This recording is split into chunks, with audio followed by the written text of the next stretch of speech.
Obviously, AI is part of every conversation now. I can just see people at home or in their car listening to this and going, great.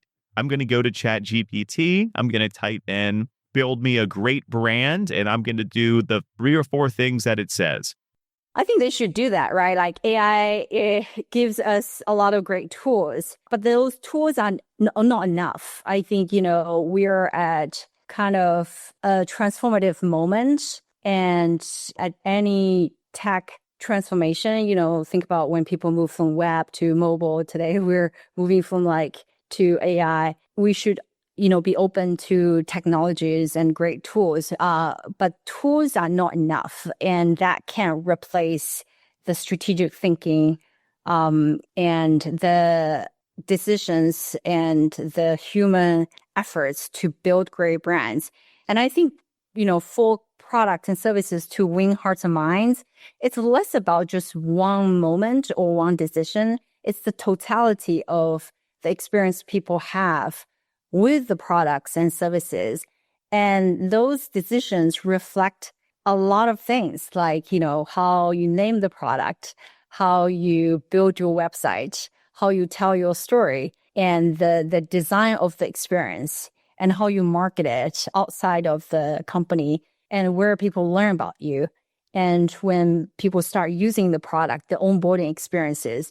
So I think AI can accelerate speed and make things become a little bit more efficient, but the hard work still stay the same. And, the positioning, the design, the story you wanted to tell, the problem you wanted to solve, AI is not going to do that. And that really requires strategic thinking and more thoughtful thinking to be able to win customers over. And truthfully, it's harder to win because the internet is going to be flooded with a lot more information and a lot more products and services.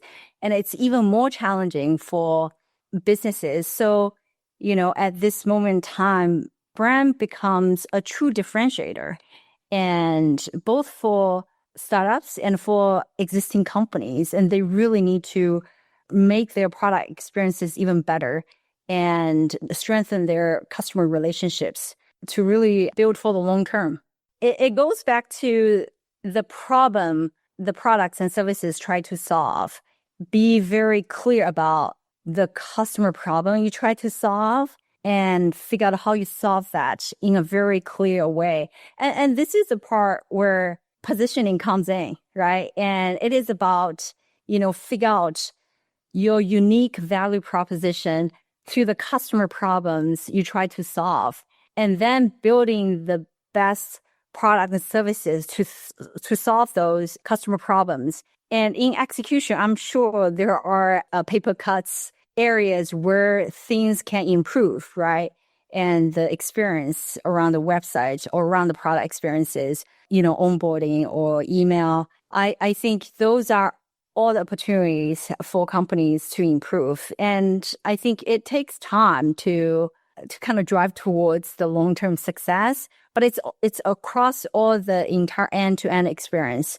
And I think that's opportunity for companies who already launched and who wanted to continue to improve.